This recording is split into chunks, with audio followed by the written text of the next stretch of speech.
Boy, Rush Hunter's already in the building, y'all. Gonna be some around 33s popping here in a second. Here we go.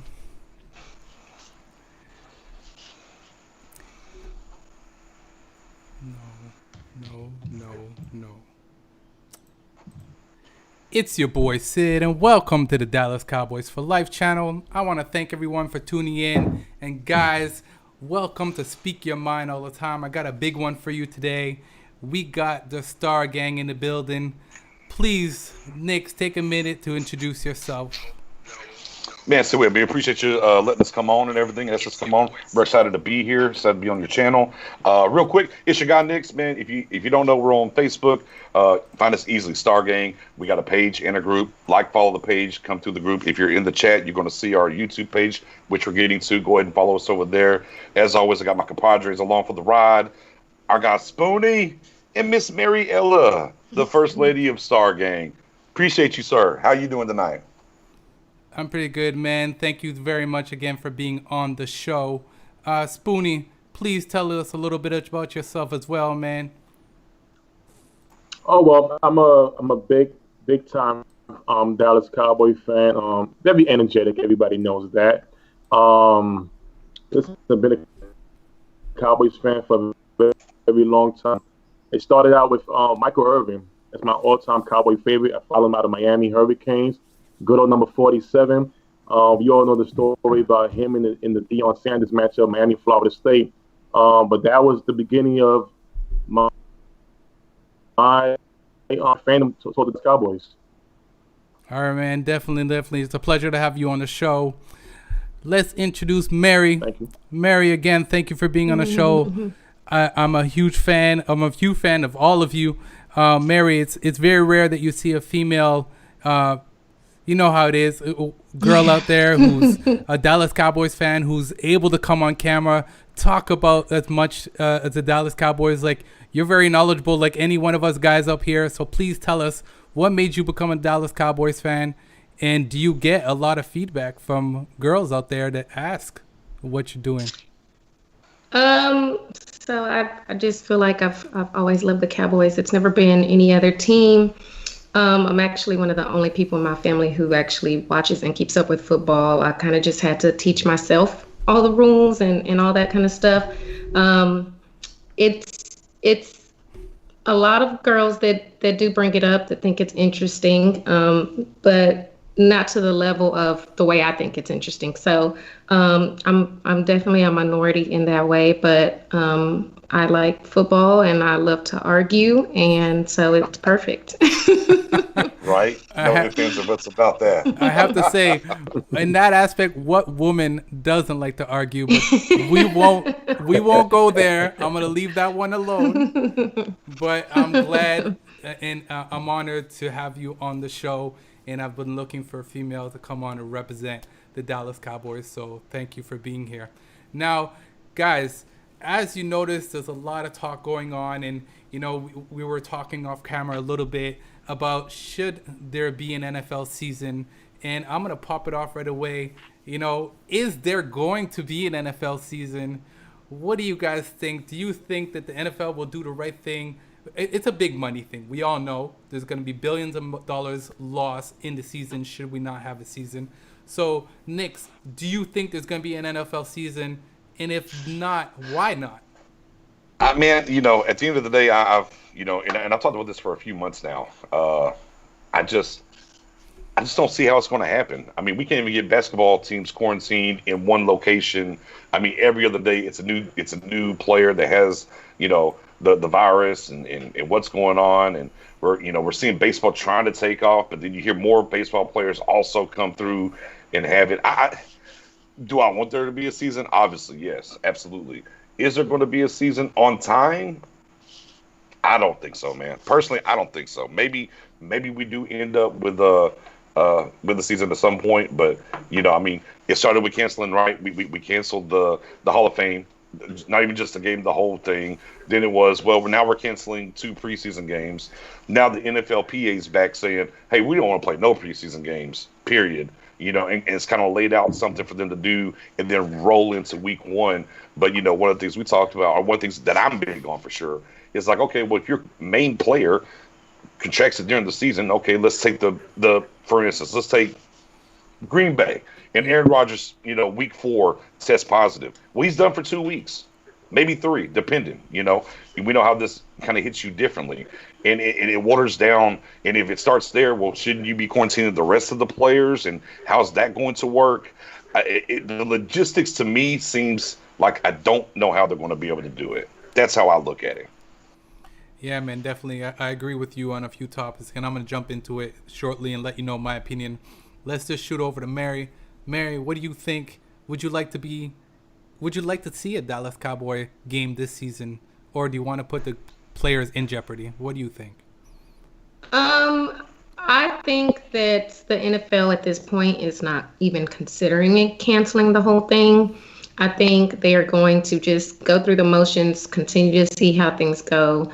On their end, continue to talk about different ways to protect the players as much as they can and what they're going to do in certain situations. I think, they're going to do like they usually do and just do it trial and error, basically. I see somebody's got a killer over there. Yeah, man, Mary, I'm with you. I believe that the NFL right now is trying to do everything that they can, but it's going to come down to certain situations, and we're going to have to see what's going to happen. Spoonie, man, I didn't forget about you down there, man.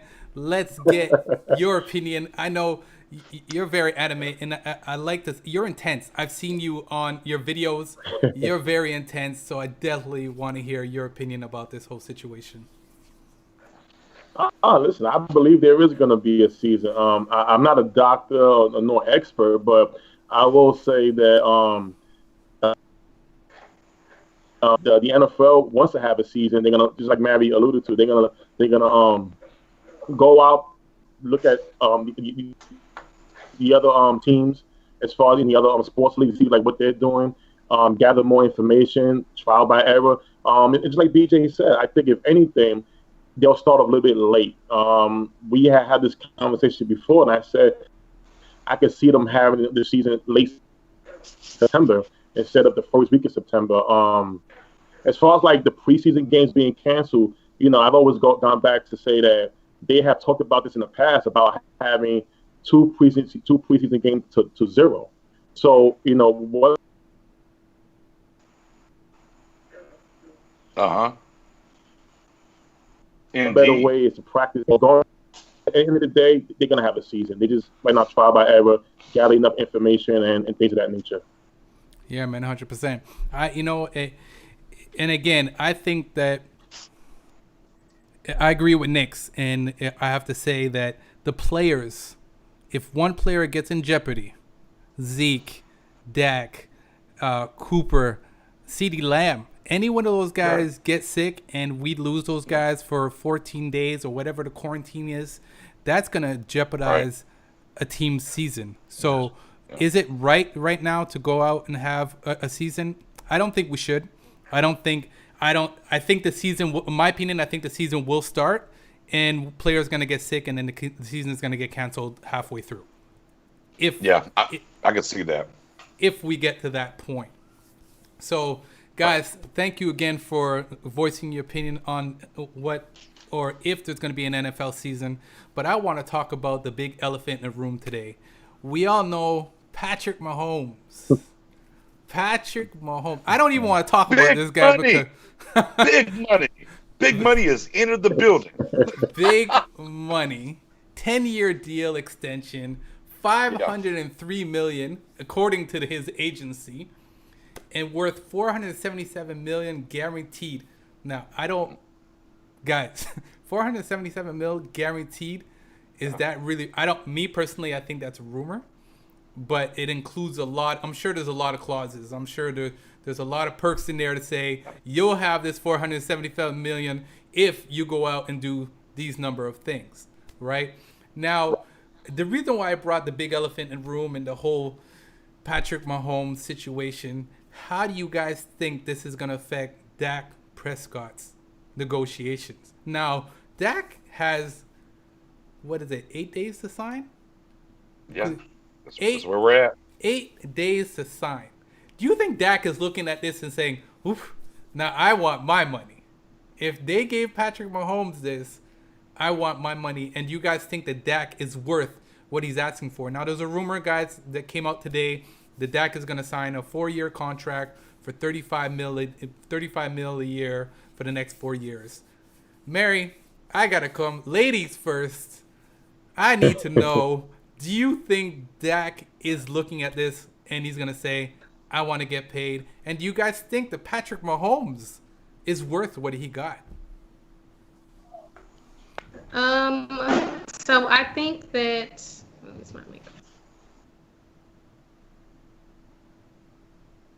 I think we lost Mary. I think. Mary? Can you hear me now? Yeah, we can. Yeah, we can. Okay, sorry guys. It's good. I think Dak is looking at it like, see, what I'm asking for was reasonable, basically. I think he probably understands that he's not going to get anything like what Mahomes got. But I do think that he's just like, see, you should have just gave me what I wanted, because what I asked him for was reasonable compared to what he's gotten. I mean, also too, Mahomes, that'll be 12-year deal once it's all said and done, because he still has some years left on his contract that can't turn into 10 years extension. So, I mean, we know Dak didn't want anything near that many years. So the number of years definitely helps out the contract and paying the money, especially with how we know the new CBA is creating so much more money for the league in the coming years. Right. So honestly, I think once you break it all down and like Sid said, we don't know what the other language in the contract says. It looks like a lot right now. But once it's all said and done, in 10 years, 12 years, what he's getting will be nothing.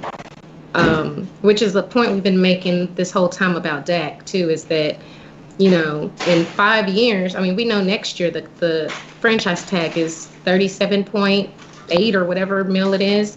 So it's like nothing he's asking for was ever out of the question to begin with. For me, I don't think he's going to change his mind and take his deal off the table and say, never mind, I don't accept this because I want something closer to what he got. I think it's just going to be like, look, see, what I want is reasonable. You should just give it to me because it's only going to get worse from here. Yeah. Okay. That's your opinion. I agree with some of your points. I got to disagree with certain points, but I'll kick it over to Nix. Nix, please jump in, man. Yeah. Well, I'll try to not be long-winded here because there's a lot of layers. There's a lot of layers to this said situation. I mean, first and foremost, one of the things with Mahomes is he's got $140 or $144 million injury clause in there. Yep. The language, and the thing about the language, I think people need to understand about his language is the contract's guaranteed and there's no trade clause, but if they decide not to pay the guarantee, he's free to leave. They have to release him. He's free to leave. So the way that I look at the language and how it's broken down when it becomes to Mahomes is, yes, you got this money.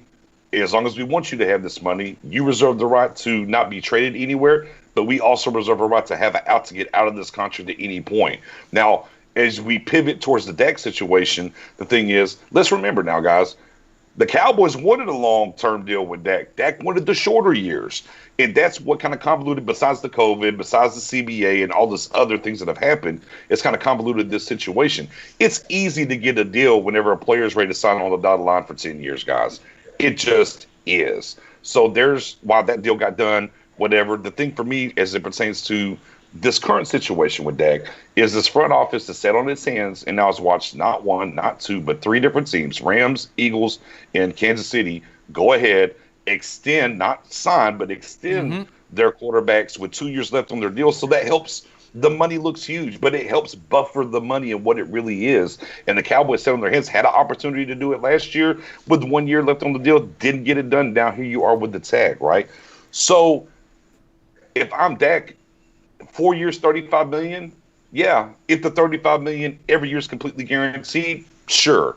It ain't gonna be no 4 years, $35 million per year, and I'm taking about $32 million guaranteed. No. My contract at this point has to be consistently or unequivocally, I should say, guaranteed through and through. Kind of how the Kirk Cousins, he signed, every single dime was guaranteed. His contract, if I'm him now, for the 3 to 4 years has to be that. I've said it for a long time that I think Dak's going to get is going to play on the franchise tag. I think the Patrick Mahomes deal today, I think it certifies he's going to play on the tag personally. I don't want that. I'd rather see him get a deal done. But with something we talked about, Sid, right before we came on, how the salary cap is going to not really get that big boost next year, and what's happening for Dak, it makes more sense to take and pocket the $31.4 million, come back to the table when we know the tag is going to go up. There's not so much money then that's going to be added to the salary cap, and then go get his deal. Yeah, man, 100%. Before we move on to you, Spoonie, man, I just want to jump into the chat. I got a few. I want to send a shout out to those who are here watching the live stream. Thank you very much for tuning in. Now, Mary, I have somebody asking a question here. Rush, sorry, 1 second here. Rush Turner wants to know, what are you drinking? Shocker that Rush is asking that. Modelo. Modelo. So there you go, Rush. She's drinking some Modelo. Okay, so Jason Jeremy, thank you again for tuning in. One of the regulars that when I do a stream, he says, here's the things. There may be a season, but do you think every team will participate? I don't know. Listen, I think that's something that a lot of people are asking too. Are the teams going to be able to participate or not? But we're going to go back to that question. I want to ask Spoonie, and I know we went off track, and I don't like doing that. Spoonie, what do you think about the Mahomes situation? And do you think that Dak will get his money this year? Or are you with me and thinking that it'll happen next year? And I believe the Knicks is right. I don't think it's going to happen this year either. Well, first off, I want to say, I know Dak Prescott had brown eyes, and after this contract, now he has green eyes. So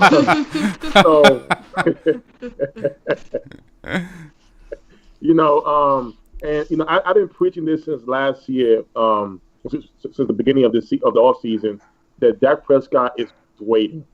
I've always said agents speak to each other on the side; they know what their plan is, and I said, you know, while a lot of Cowboys fans was like, listen, why are they taking so long to sign Dak? I'm saying, well, listen, his agent asking him to wait. I'm Mahomes or Deshaun Watson. And we all know Pat Mahomes is the best quarterback in the NFL. So what's the rush, right? Now we see this big contract. Now Dak got green eyes, and now him and his agent can go back to the table.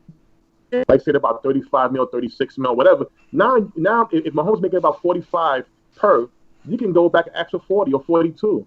And to me, right there, that was the whole plan. Now, is that going to get re-signed?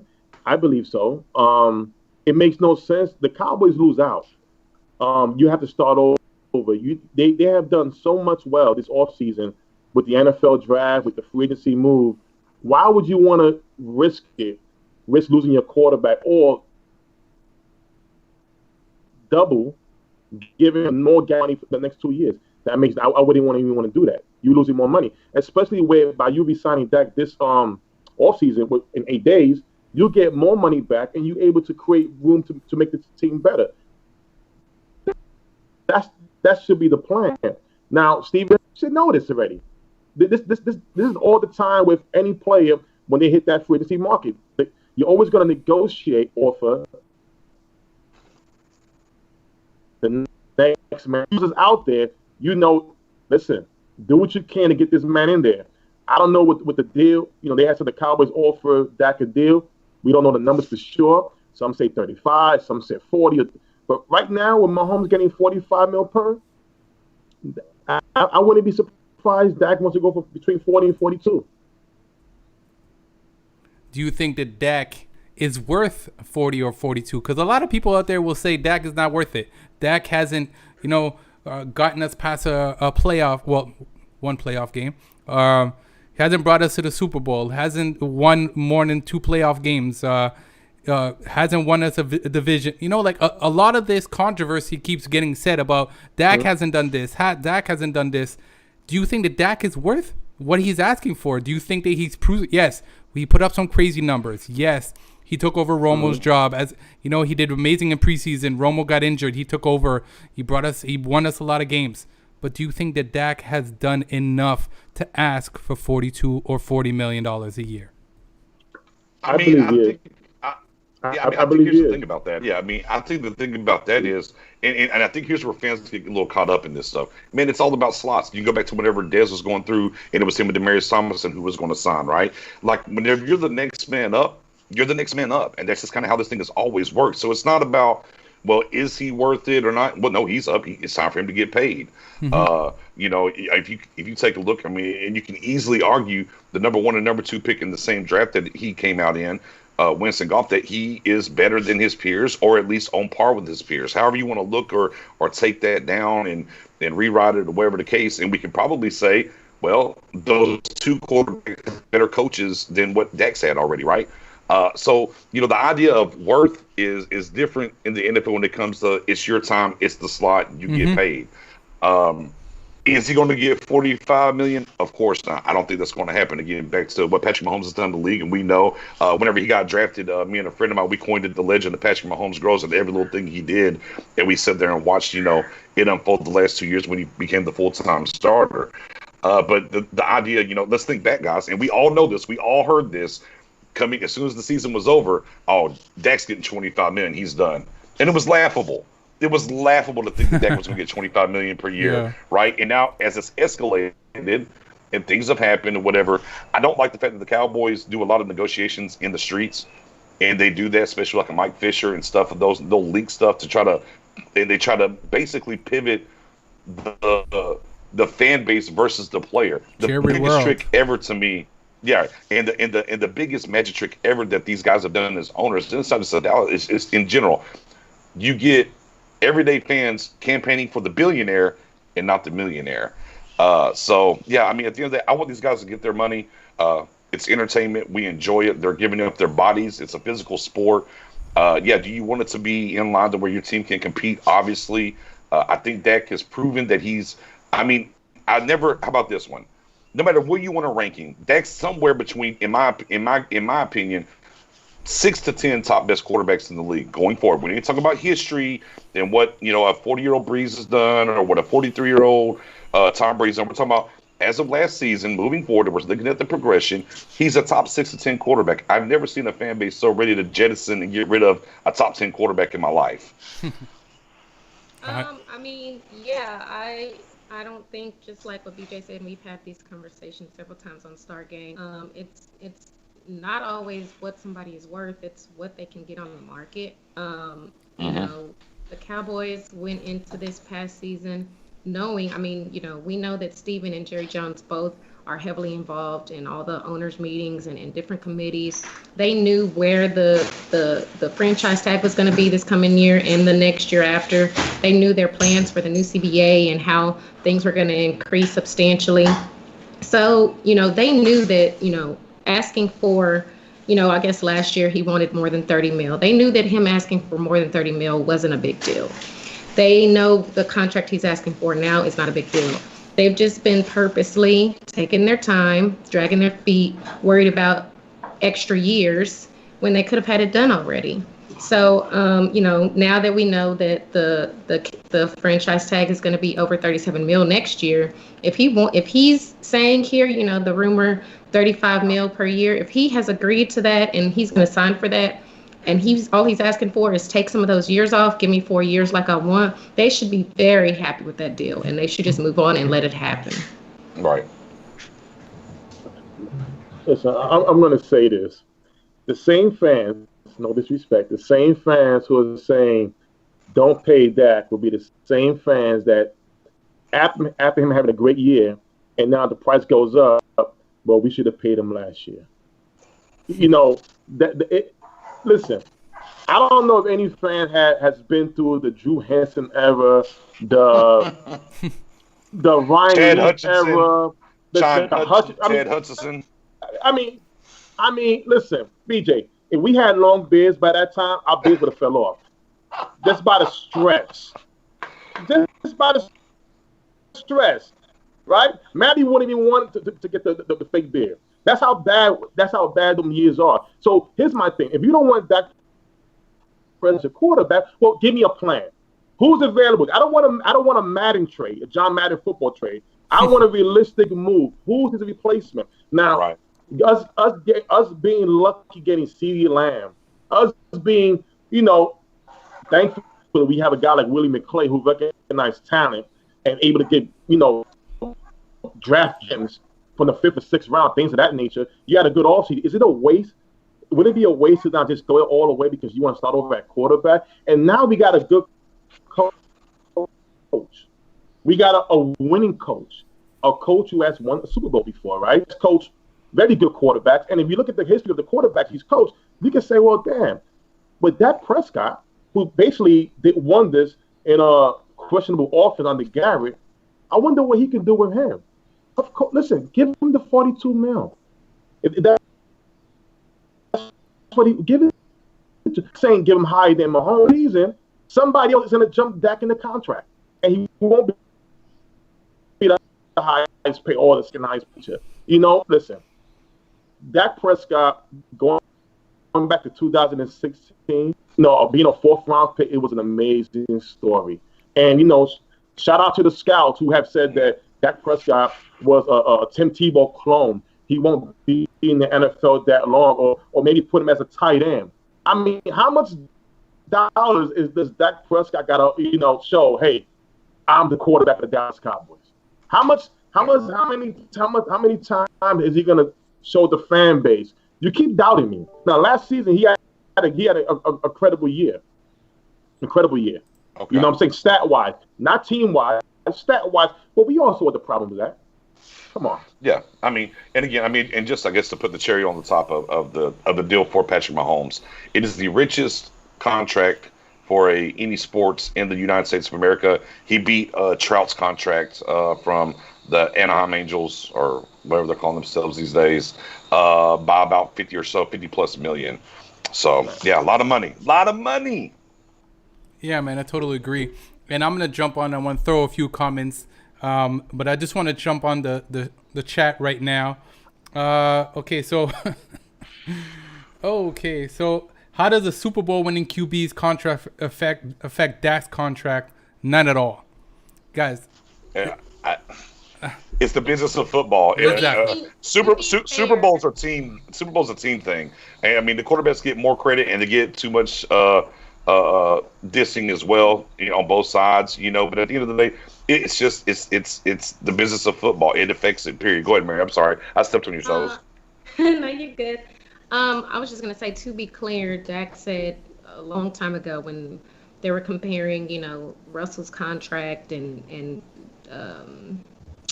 Ben's contract and Aaron's contract. He said those are Super Bowl winning QBs. I know I haven't gotten there yet, so I'm not trying to get Super Bowl QB money. So, that's something he said. Whether we believe it or not, we'll see. But, Right.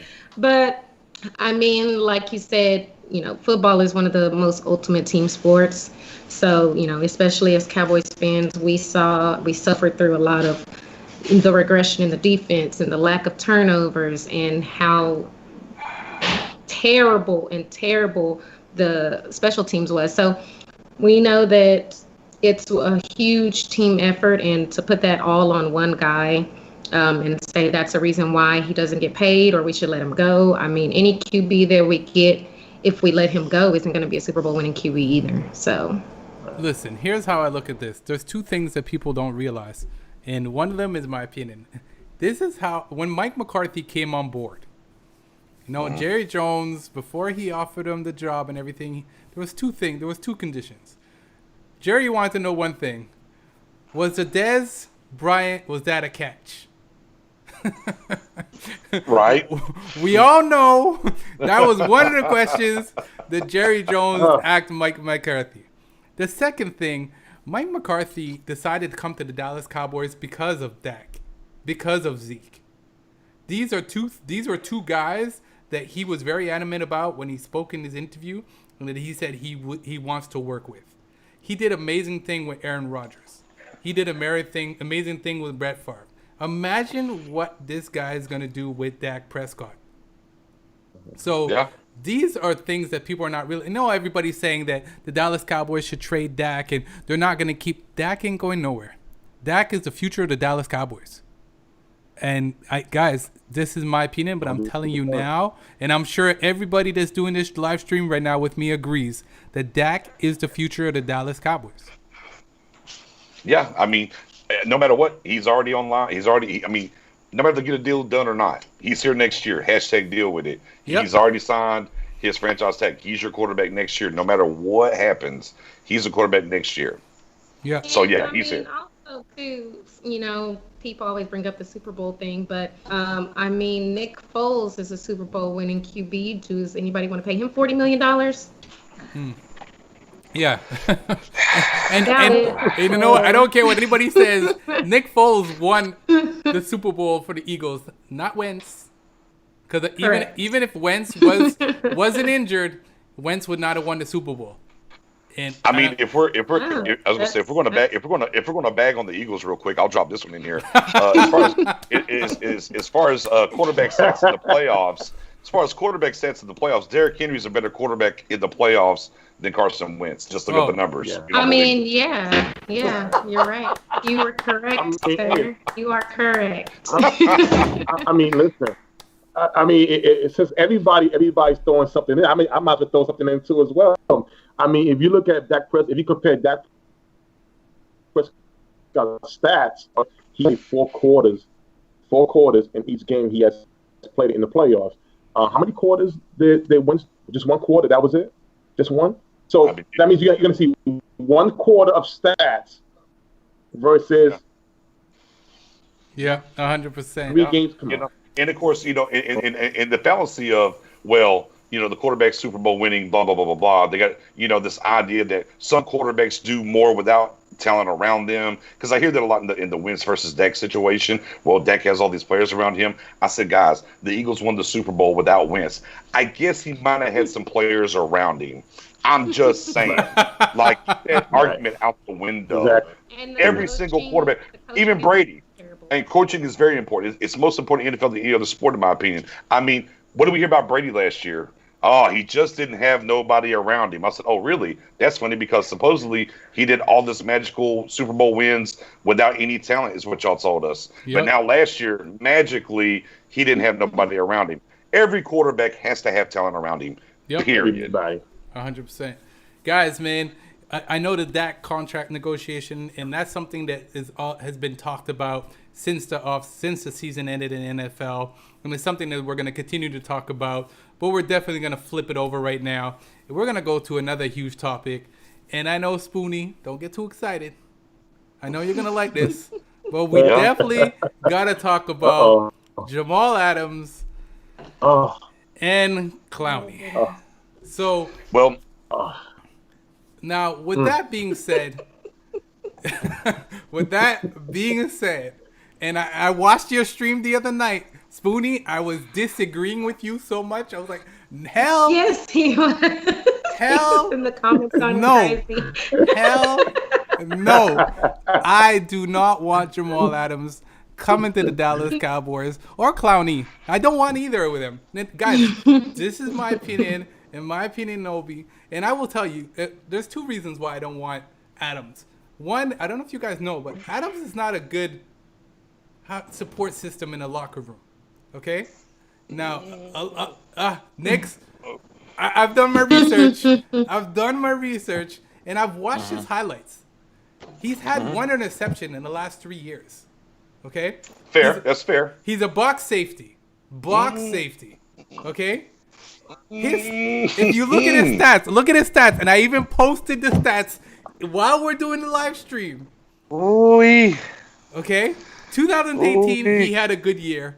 2019, he went down. He didn't have a good year as much as he did in 2018. Okay, I know he's born in Dallas. He wants to play for the Cowboys, and maybe he'll come and be a good boy. But I don't think he'll be a good fit with the Dallas Cowboys. Again, it's in my opinion. Spoonie, please. Yeah, fair. Please, bring it.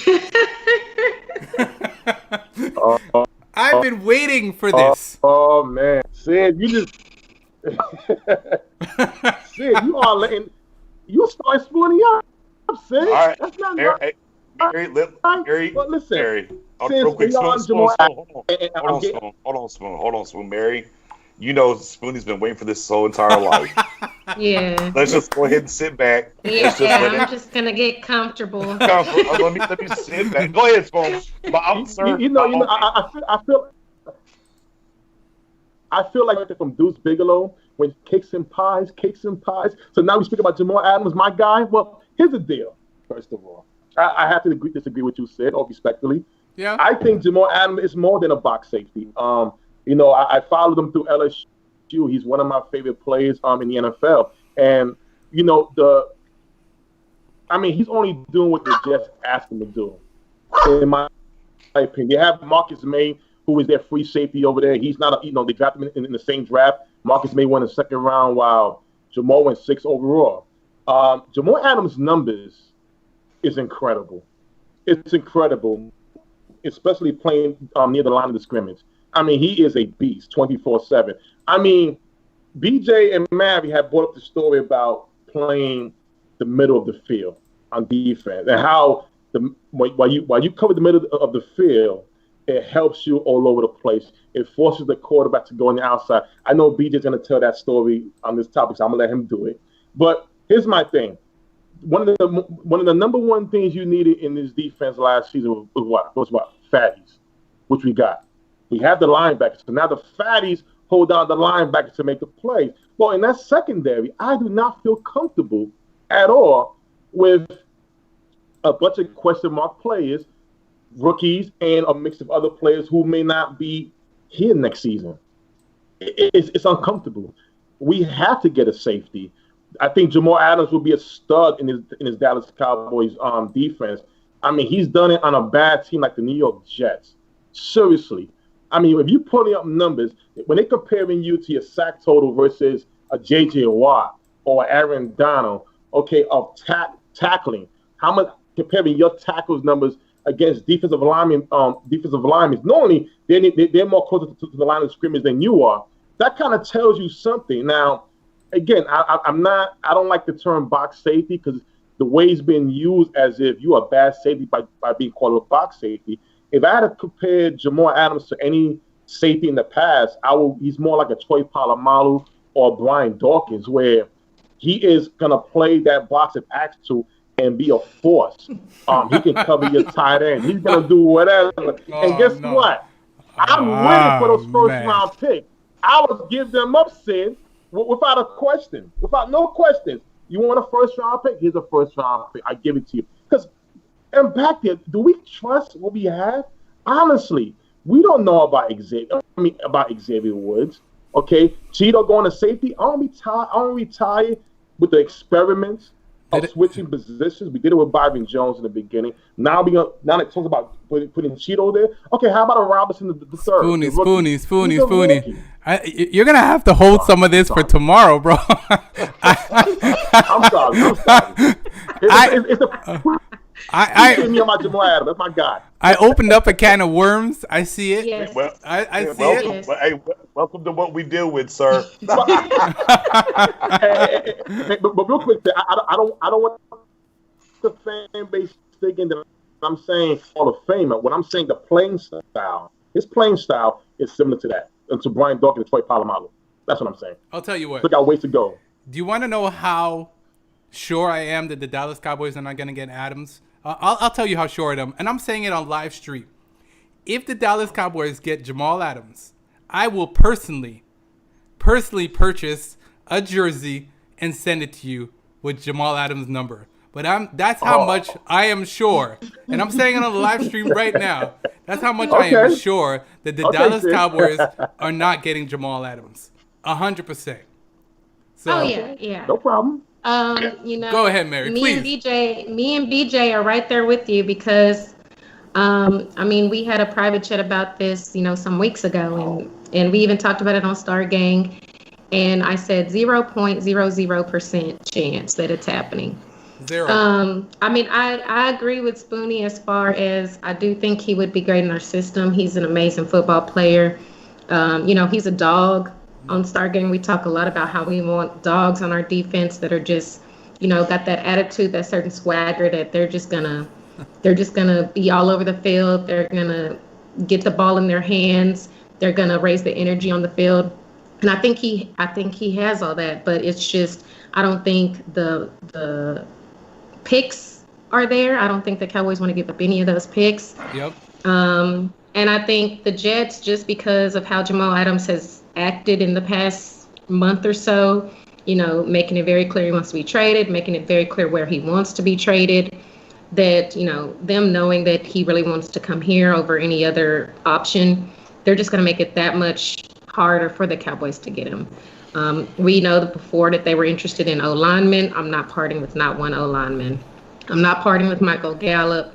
Definitely not parting with CeeDee Lamb. So, I mean, they're at an impasse. They're at an impasse. So, Spoonie, they're at an impasse. So 0.00% chance that it happens. Yeah. I actually don't think that a trade for him will happen anytime soon to any team.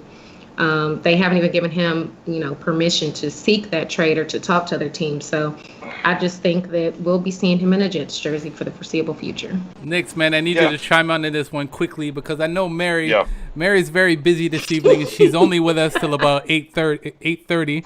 That's all right. So we'll keep the party. We'll keep the party going. We'll keep it going. It's fine. 100%. Even though if Mary chimes out, we're gonna continue going live. We're definitely gonna cover a lot of stuff, and it was a pleasure. But go ahead, Knicks. It is, and I just want to cover definitely Clowney before Mary leaves. So please, Knicks, chime in on our man Adams. 3 minutes, maybe 4. Here's the thing. And what people need to understand is the bridge has been broken between for everyone that look. Your guy Knicks wants Jamal Adams. Get this whole idea of this box safety stuff. Sorry, respectfully disagreeing. As we've talked about, I do believe the route to the Super Bowl to get into Tampa is Route 33 for the Cowboys. As Spoon keeps showing, I know Rush is showing it. However, this deal was broken last year, and this is why it's not going to happen because the Cowboys love so much to negotiate and leak stuff to the media. Well, if you're the Jets front office, you got to give me every single thing that I possibly want to get him to get Jamal.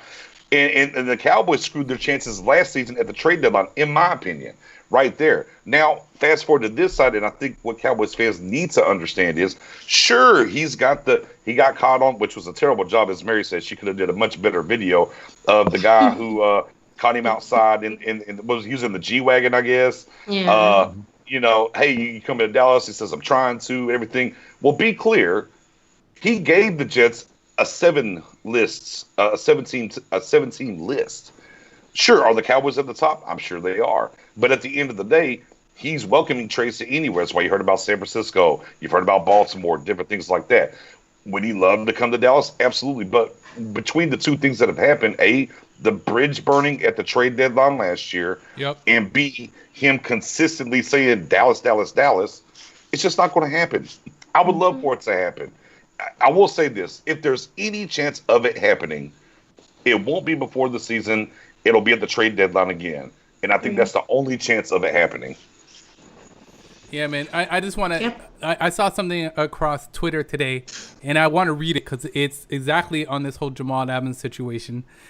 Somebody posted, would you trade Michael Gallup plus a 2030 round pick to the Jets for Jamal Adams plus their 4th round draft pick in 2020? And they said, remember, no. CeeDee Lamb and Amari Cooper are both on the Cowboys for the next 5 years. And Clinton Dix and Xavier Woods are both free agents next year. I am not. Look, we coined over here at Stargame. We got the shirts up. You can go get them. It's called Scorched Earth Offense. #SEO. I am not touching anything. As Mary says, she's not giving up any offensive lineman. I'm not giving up any wide receiver for this thing. And people got to remember as well, the Amari deal, technically in 2021, they can get out and not be behind the ball money-wise. So they can use Amari for the next couple of years and then say, okay, we're keeping Gallup and CeeDee. And the one thing, and Spoon knows, I preached to Spoon forever and a day. If Gallup played in the SEC, he would have been a first-round pick, but he played at Colorado State, so he went in the 3rd round. There's no way, Gallup is no way, shape, form off this team. I need this offense together underneath this coaching staff. That's how I feel. 100%. All right, man. I totally agree. Spoonie, man, I'm sorry, but I hope there's no hard feelings between us, but I just don't see Adams. Listen. Hold on, Spoon. Tell him now. Behind closed doors, you said you give up 2 first. Let him know. Oh, be real. Yes, for sure. Oh, Sure. hey, listen, I'm not no. Listen, I mean, listen. Are you drinking? It's been a long time, right? Are you drinking? Excuse me? He needs to be. I have some nice sense water right here. Oh man, man. I don't fall in love with draft picks. I really don't. I trust Willie McClay so much that he'll be able to find some nice gems between 2 and 7. Now, here's another thing: is there any college football this season? Don't believe so, right? So what we gonna do? Look into next year and look at the next year's safety crop. I mean, this is keep it real. There's no first round safety next year's draft. So what's so wrong about giving a first round pick next year and the following year after that? I mean, draft pick. Look at the Patriots. They went without him. I think we're close. Look, Spoonie, what did we tell you about bringing up the Patriots? Okay, what did we tell you? I'm sorry. I apologize. I apologize for that. I apologize. I don't want to go to the corner again. All right, but I will say, the time is due. Listen. Getting a Jamal Adams to me is like when we signed Deion Sanders as a free agent, or like BJ would say. No, you cannot compare Deion Sanders to Jamal Adams. You cannot do that. No. I'm not comparing them. What I'm saying is just the impact. You can't even put their names in the same sentence. You cannot put their names in the same sentence. Well, again, I'm not comparing. Deion is by himself. But what I'm saying is just the impact. Because at the end of the day, you got to make that move. Kev just hit the nail on the head. I want to bring this up because this is the thing that I've been preaching to Spoon behind the scenes. Man, you're going to fall. Look, we look because we always look at what they've done in the past and not what they're going to do in the future. Man, you got to fall in love with Donovan Wilson. Go down. I know he got hurt at A&M. I get it. Yeah, he got hurt. If you go down what Donovan did, which is mind-boggling because I actually got a chance to talk with Brian Bardis last year. I'm like, man, when are we going to get a chance? This is about 5-6 weeks in. I'm like, man, when are we going to get a chance to see Donovan Wilson? And he told me, he said, Nix, unless there's a multitude of injuries, you're just not going to see him until next year. Yep. Broke my heart. And look, I mean, I think people really need to get behind Donovan Wilson and see what this kid is going to bring to the table. Yes. I got a lot of high hopes for him. I think he's real. I think he's going to be really good. Yes. Well, for sure. In my opinion, with Donovan Wilson, I feel that, listen, you can still bring Jamal Adams in. It could be him and Donovan Wilson as the next year's tandem because HaHa is only one year deal. Donovan Wilson, in my opinion, his sophomore year was his best year, and they compared him to a lot of the Honey Badger. I mean, if you talk about interceptions, he was getting them. I don't know why, in what world, Jason Garrett and the staff did not give this man a chance to play because during the preseason, he was showing something. And even with the injuries in that secondary, they still didn't get not one snap. I'm questioning about that. And I wish they would have so us fans could see him. But at the end of the day, Donovan Wilson, I love him. I like him. I really want him to be the future on this team, but he still falls in the line of the players who are question mark. The secondary is scary. That's going to be the most storyline of the training camp. The secondary. 100%. All right, man. So I'll let you argue about Adams tomorrow. Guys, go check out their podcast tomorrow. They're gonna let us know exactly where it's gonna be. Don't worry. By the end of the show, the argument will continue. I think that's gonna be a hot topic on the show tomorrow. But before Mary leaves, I just gotta jump over to Clowney. I believe, and if I remember clearly, please correct me if I'm wrong. Mary, you do not want Clowney coming to the Dallas Cowboys. It's not that I don't want him. I'm just positive that it won't happen. Okay. It's the same thing with Jamal Adams. I would not be mad about Jamal Adams, but I just know it's not going to happen. With Clowney, he would have to bring his price way down. Yep. And we would have to, we already went over the D line on Stargang a few weeks ago, but we have a lot of guys that are very promising. So us not getting him isn't going to bother me. But for me, it's about price. And so far from what we've heard, he's wanting a lot of money, which is part of the reason why he's still been available. And he's had some injury issues. We and all things know, like that, yeah, so exactly. He's asking for too much money. He's injury prone, and a lot of teams know this. And he's being too demanding. And then he wants to be selective about the teams that he's going to play for. Correct. Pump your brakes, because you're not even he's not in his prime anymore. Let's be honest. So I agree with you 100%. He's asking for too much money, and I wouldn't want him coming over the Dallas Cowboys. One good hit, and then he'd be out, and then that'd be a waste of what we just invested in him. Nix, what do you think? Clowney, yes or no? I mean, again, a 1-year deal for the right price, sure, why not? But outside of that, no. I mean, and it broke today that the Raiders apparently made a pitch, and then it even came out even afterwards that John Gruden wants to up the pitch because apparently there's other teams with their hand in the crock pot, if you will. I mean, we already know Cleveland offered him somewhere around 17, 18 million that he turned down. So when I hear those numbers and he turned them down, now we can say, well, he's looking for a contender or whatever, but he's still talking about money. Well, what contender is going to offer him that money? I don't think any of them. Yep. So for me, again, sure, 1-year deal for the right price. I'm not. I mean, 1 year, $7 million with some escalators in the deal, depending on what you do. I mean, sure. I mean, at the end of the day, Jamal Adams had more sacks than Clowney last year, I think. Maybe I have to look that up. But either way, neither here nor there. I just, again, the one thing I will say about Clowney is this: he is under 30, and he can impact a game with not showing up in the stat sheets. That is a true thing. I saw it in Houston. I saw it some last year. There's times where the things that he does and the attention that he commands changes the game. It just doesn't show up on the stat sheet. But again, if we're not paying Quinn, who came in here and did what he did last year, why are we going to turn around and give that same money to Clowney, who's coming off of, and the scary part for me, right, is the core injury. And with everything that's going on, we really don't know how good that core injury is or not. And like you said, Sid, one wrong tweak turn and the core injury comes back, and then you're $7 million down with a guy on, IR for 8 weeks and hoping he can come back afterwards. So for me, the right kind of deal, sure. Overall, I'm kosher. My personal thing is, I think we need linebacker depth. And I ain't talking about the Clay Matthews and kind of tween this thing. I want a solidified linebacker, Alec Ogletree type. Look, I love Gifford. I love Francis, the rookie free agent. But that when I look at depth across the board, the middle line, if we're adding somebody, I'd like to see us to add a linebacker in the middle. Yeah, man. Just before Mary chimes out, and this is where Spoonie's going to be happy. You're right.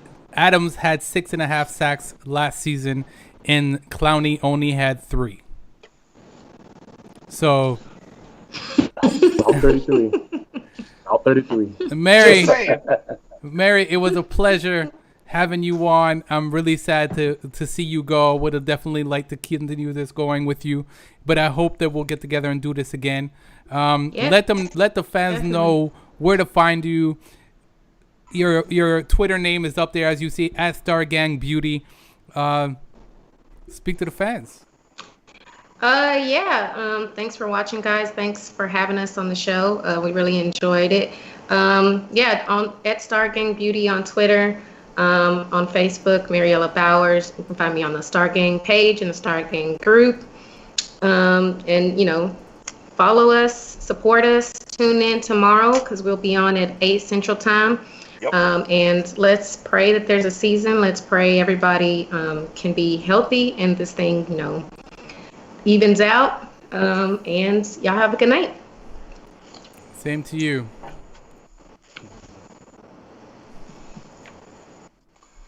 So guys, as you noticed, the camera just messed up everything. I apologize to everyone. As you notice, when one person leaves, sometimes the effect is a killer. And dear God, we got Spoonie up front to be able to talk about any and everything.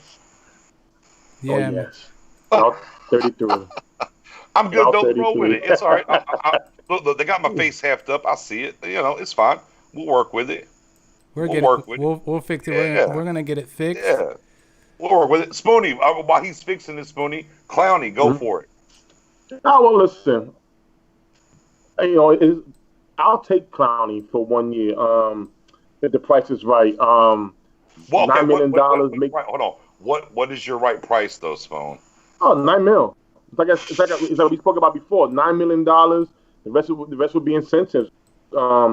If I'm Clowney, look at Robert Quinn last season coming from Miami. Right now, first of all, the style of defense that we're gonna be playing this year, it fits Clowney. Whether it's a 4-3 1 week, whether it's a 3-4, they're not committed to a certain type of defense.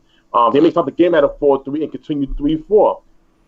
Now, if Clowney wants to mortgage on himself and get paid more money in the future, what better not to go to than the Dallas Cowboys? Wear that star on the helmet. I mean, my God, you're going to be. First of all, we got guys like Olden Smith who hasn't played in 5 years. Who I got high hopes for. Hopefully, we get to at least 80% of what he used to be. We got Randy Gregory who missed about 2 years. Behind that, we have some young studs that we don't know about yet. So this would be a great fit for the Dallas Cowboys. Why? Because at the end of the day, you have a lot of depth, and when you have a lot of depth, you can do a lot of things. You can make guys will keep being fresh to impact the game. That's what you want, and especially.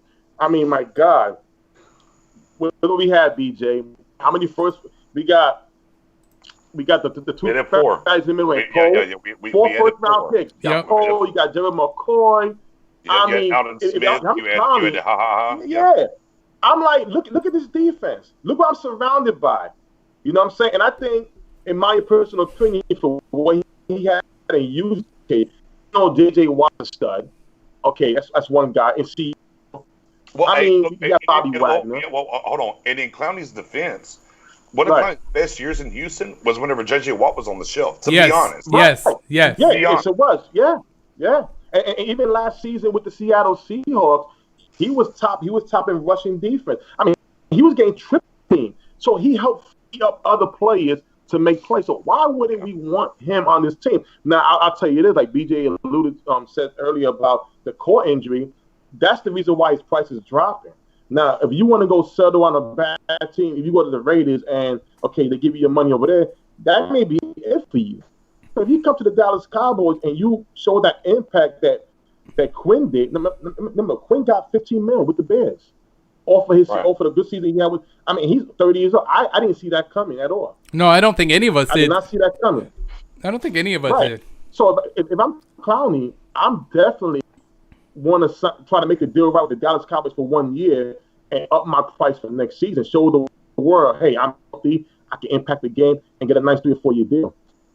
Yeah, man, 100%. So with that being said, guys, I want to jump into something. And this is a question that I get asked all the time. Okay. Where do you see that the Dallas Cowboys are weak going into the 2020 season? Now, I hear a lot of people saying the secondary. We all know the secondary has issues. But besides the secondary, where do you think the Dallas Cowboys are weak?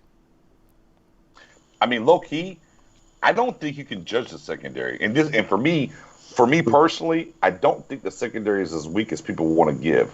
I want to lean towards, because, again, it's about, well, how did they perform the previous year? But it's a different coaching staff, and it's a different way that they're going to work.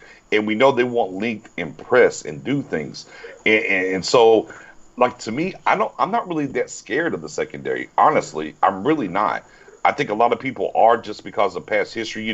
3rd and 8, we're 10 yards off the ball. We give up that 7-yard slant. They reach out for the first. Part of it wasn't a quote-unquote Tampa 2, but it was definitely a cover 2 scheme that we were using. And then we brought in Chris Richard, who couldn't really do what he wanted. He kind of had to cook within the book that he had. It was weird, right? So, I mean, to me, outside looking in, 2 spots. I mean, well, I'll tell you what. Let me do one better. Let me give you two positions overall, and then let me give you one particular actual position. again, I just alluded to it. I talked about middle linebacker. It worries me. Okay. Look, I don't know if LVE is going to be back right. It's the neck. They say it's good. I love it. He had injury in college. I don't care who you are. If you play Pop Warner, Pee Wee, whatever. If you're a linebacker and you go to tackle, what are you using? Your neck is one. If you're hitting properly, your neck is one way or the other, and it gets contorted in different ways as you're going down. So that's even. And then was well, Luke Gifford was so good. Yeah, Luke Gifford was hurt. Sean Lee, yeah, okay. But again, we know his history. So linebacker for me is worrisome. And then the very next position is look. And by the way, as Spoon will tell you. And I've had to talk Spoon off this. I'm a Jaws fan. I've been a Jaws fan since the time we got him. I think he should be here. I like that we brought in Bell as well. Outside of that, I'm not a fan of Schultz, and we got a rookie, a young guy, Mendoza, who'll be here. He'll drop it. Mendoza will drop the name. I forgot his name real quick. That's a little weak. But I mean, at the end of the day, left guard, because Connor Williams is not a left guard. Connor Williams is a right tackle. It's what he played in college. Y'all have tried this experiment with the previous coaching staff. It didn't work. Even right now, as we sit, he's under 300 pounds. I'd rather see him get a chance to battle Cam Irving as the swing tackle than say, okay, you're going to compete at left guard. Now, I can see Tyler, a.k.a. Badass, come in and maybe go to left guard for a year, and then after a year go back to center. Or I can see him being the center and maybe Looney goes to guard. But, I mean, you still got to kind of – Connor McGovern, we don't know what he's going to do yet. Yep. So left guard is just a little bit of a question mark for him. But overall positions, tight end and specifically middle linebacker. Tight end. Wow. I'm surprised you mentioned the tight end position. And we have – you know who we have on the tight end that everybody's saying he's going to have a breakout year this year?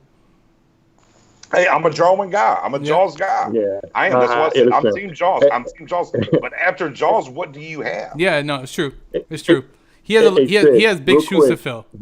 Go ahead, Spoonie. Right. Go ahead, Spoonie. It's it. And at the NFL draft in Dallas, BJ was the preacher in that parking lot about Jarwin. And I mean, seriously, I was like, I don't know, man. And let me tell you something. It took me to the Cowboy and Giant game, last game of the season, when Beasley had that nice touchdown.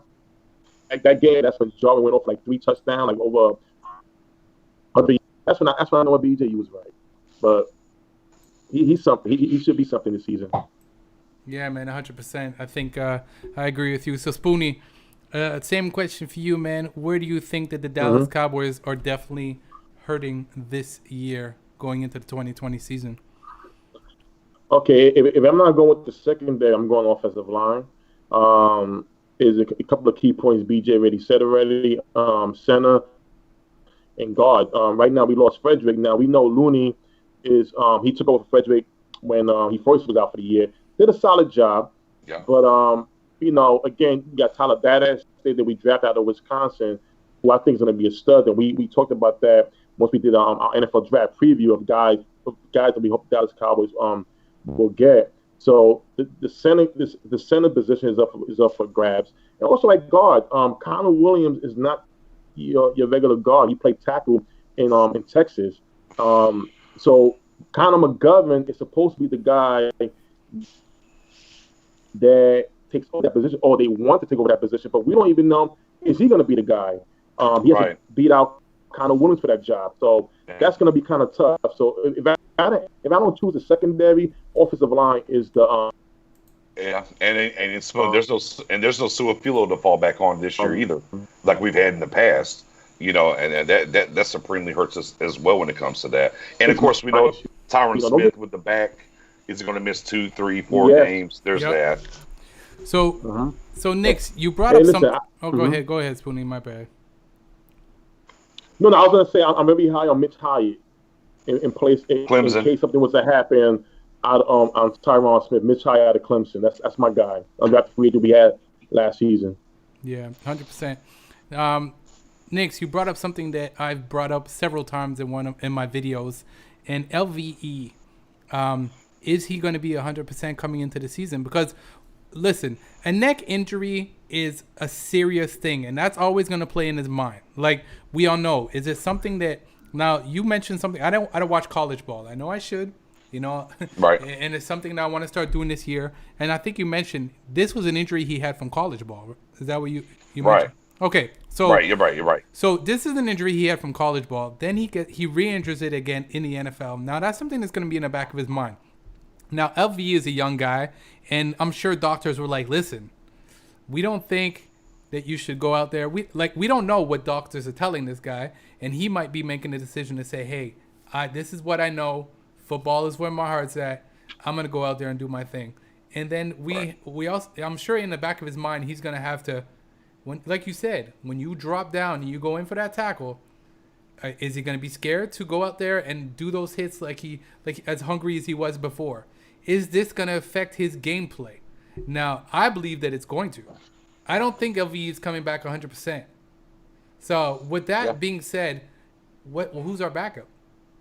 I mean, and the thing is, I mean, and for people that don't realize, there's a reason why he had the neck roll, the high neck roll in the very beginning, was because of what he went through in college. And then, once he got hurt, and the thing that blew my mind was like, it's a stinger, it's a stinger, it's a stinger. And I'm like, 3 weeks into this, I'm like, it's not a stinger. Let's be clear.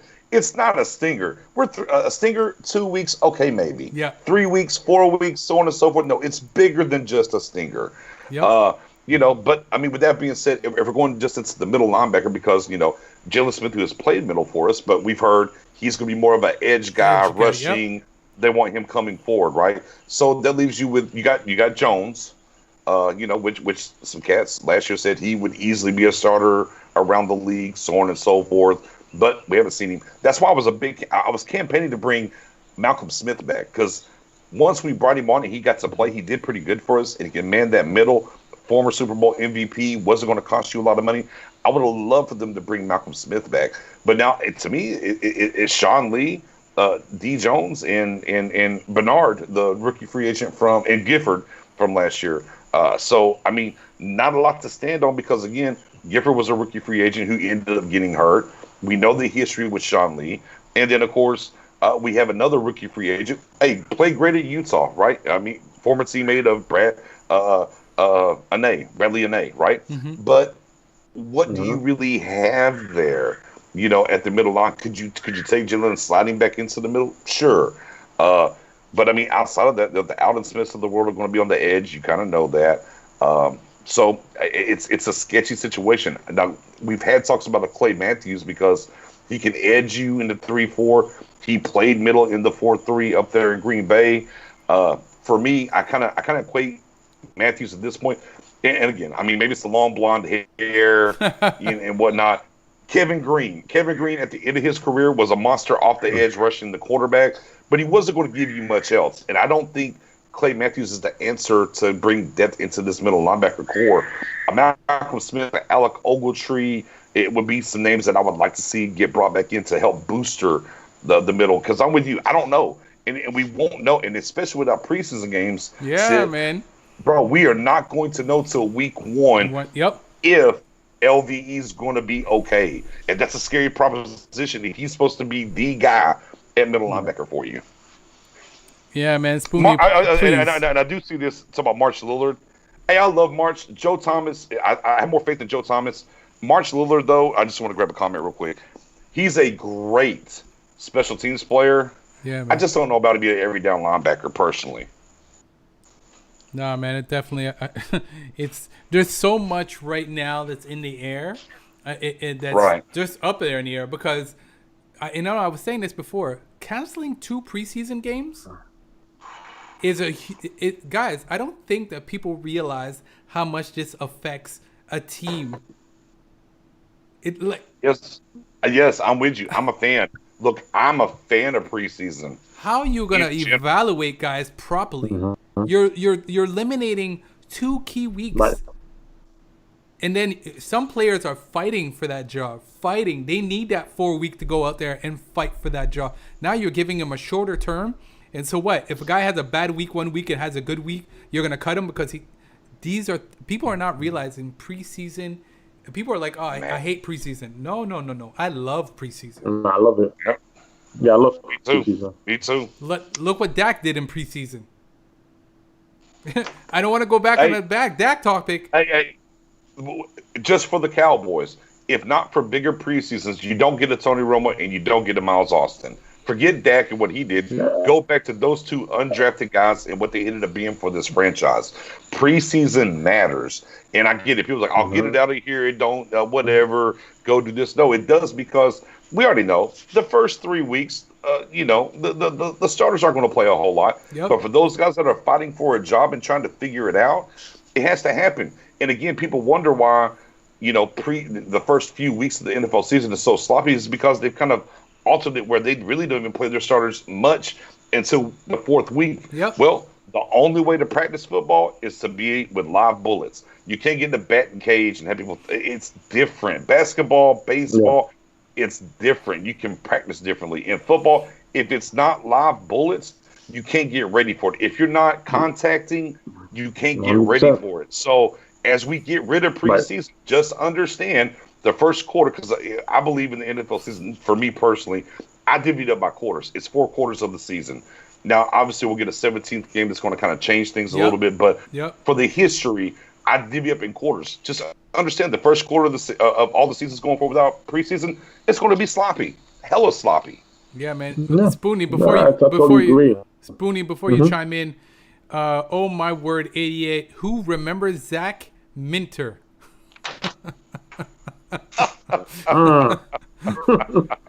Wow.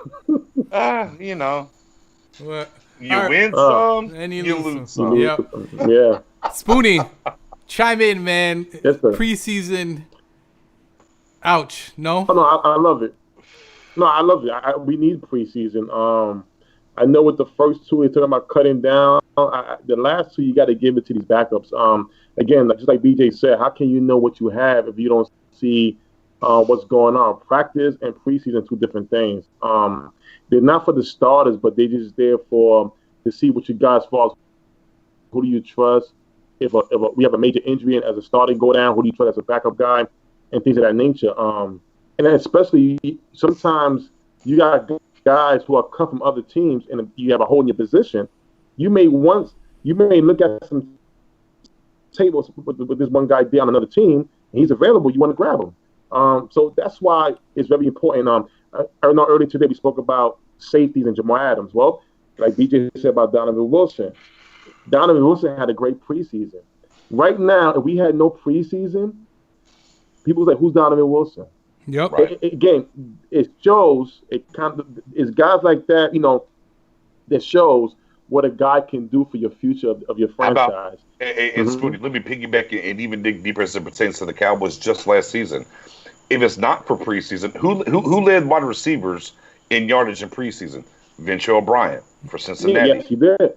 We snagged him. He ended up giving us a touchdown catch on Thanksgiving. In Buffalo. But right. But Yes, without preseason, Yeah. Vince O'Brien from Virginia Tech, we never know about him. He probably never makes it to the Cowboys and is never in position to fight for a spot this year or catch that touchdown last year. Again, I get it. I think the NFL is wrong for charging full ticket prices for preseason because they can lower the prices and win and fill up the stadium because people love football.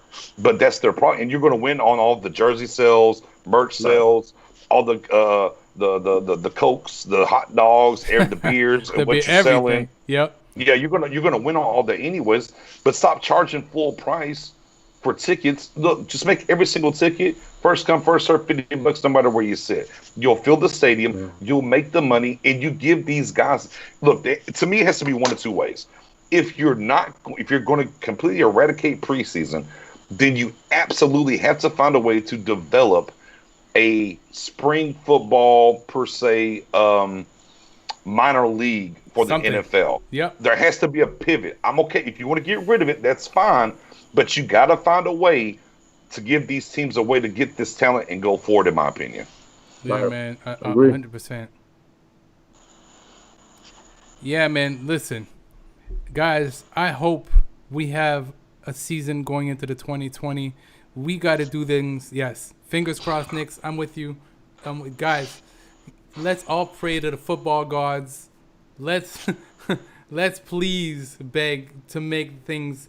I hope they find a vaccine. If they find a vaccine, that'll fix a lot We good to go. We shoot the J. We ready. I wouldn't be surprised. I wouldn't be surprised to have it in the back pocket already. That's just me. That's just me. Listen, but hopefully, going forward. Yeah, you know what? And speaking about in the back pocket, and I'm gonna touch on this quickly before we log out.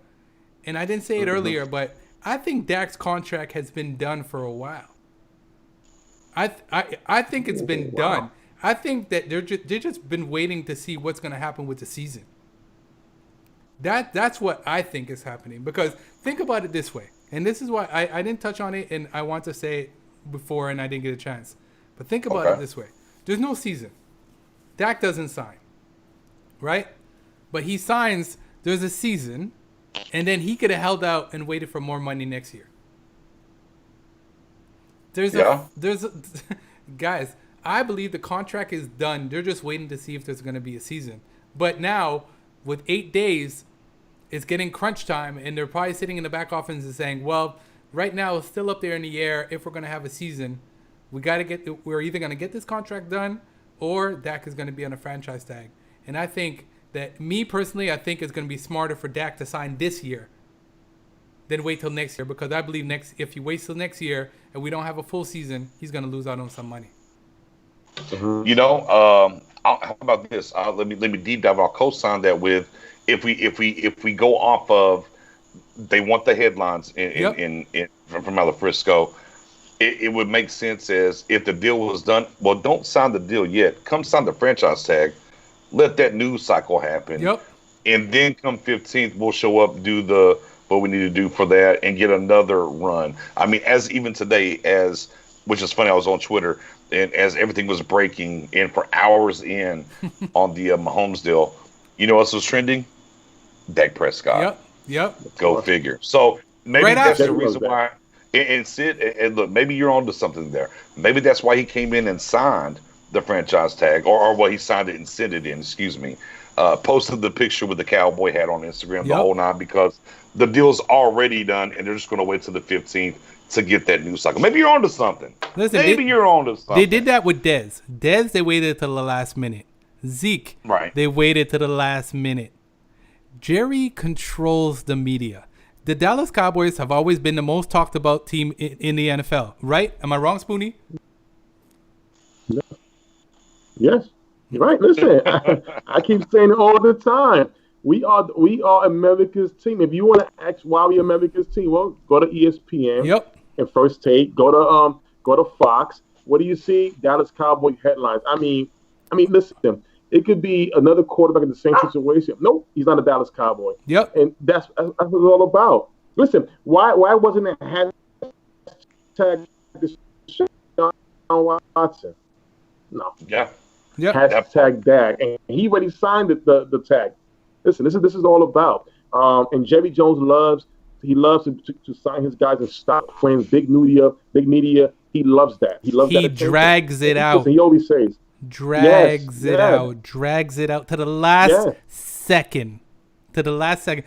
Zeke was in Cabo last year, and the last Cowboy. You know, like, guys, this is what Jerry does. The only thing I want Jerry to do this year is please stay in your press box.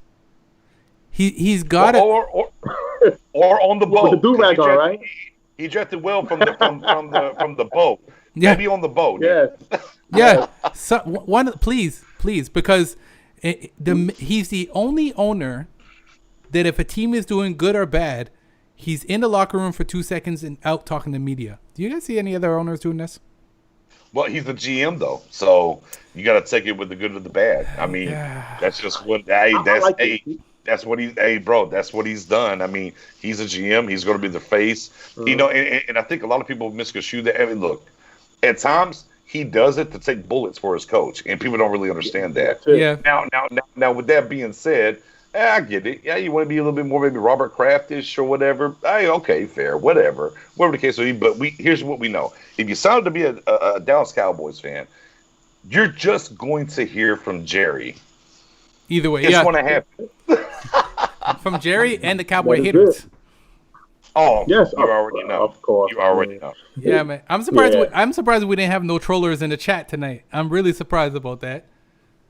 Yeah, I mean, we have some people say we should sign Drew Brees, but I mean, outside of that, I ignored that. pretty good for the most part. Yeah, I was just like, yeah, okay, I Drew ignored Brees, that. whatever. And you But know with that what? being said, before we get out of here, though, Yeah. I'm gonna give you, I'm gonna extend the courtesy. We go on at 8 Central, 9 p.m. tomorrow. Why don't you come on and join us? Oh man, that'd be a pleasure, man. I'd love that. It would be great. Okay. You know, we definitely had a good session, guys. We're gonna do this again. You know, and Yeah. I'm gonna get my setup a bit better. Guys, we're all new to this with OBS and streaming live and having guests on the show. And I want to thank everyone for the patience. I want to thank you guys for the patience. And I hope that we could definitely do this more often, man. This is great. Spoonie, I'm telling you now. Yes, sir. Remember my deal. If the Dallas Cowboys get Jamal Adams, I will personally be shipping you a jersey. But No that's doubt, how listen, sure. No doubt. I appreciate that. And we're gonna have this chat again for sure tomorrow. Nick, please tell everyone where to find you, please. Hey, it's as simple as the name that you see, Star Gang. Facebook group, Facebook page, follow the page, join the group. We'll get you added into the group. Even I've been commenting tonight, as we have not really jump-started our YouTube, it's still just Star Gang. It's that simple. If you hit Star Gang, you'll find us everywhere else. I mean, we're on Twitter and stuff, at your guy Nick's _, in between them, Spoonie88, and then our partner from earlier, Mary Ella, at Star Gang Beauty as well. We're gonna bring it to the other side. We're gonna sit on us over there with us tomorrow for sure to have a good time. 8 p.m. Central, 9 p.m. Eastern, and we're gonna knock it out of the park again. Just type in Star Gang, you'll find us. Spoonie, let them know, man. Yes, sir. Oh, listen. Tomorrow we're talking about defensive back. Tomorrow is Route 33 time. Whoa! It's safeties and running backs. Yeah. Safeties and running backs. Excuse me. but there's a certain safety I know I will include in the conversation. Route 33. Russ Turner, Mark Cantor. Y'all know the deal. Y'all show up tomorrow because it's gonna be some Route 33 time all over the show. Fair enough, guys. You heard it. Go check them out. Star Gang on Facebook. Their Twitter information's on the channel. Let us know what you guys think. Continue leaving your comments. We'll definitely get back to you guys as quickly as we can. Definitely, if you want to be a guest on the show, you saw I left my email. It's your boy Sid at iCloud.com. Definitely come and send me an email, and I will definitely reach out and have you as a guest on the show. Thanks again for tuning in to Speak Your Mind all the time. It's your boy Sid, and we're out. Peace.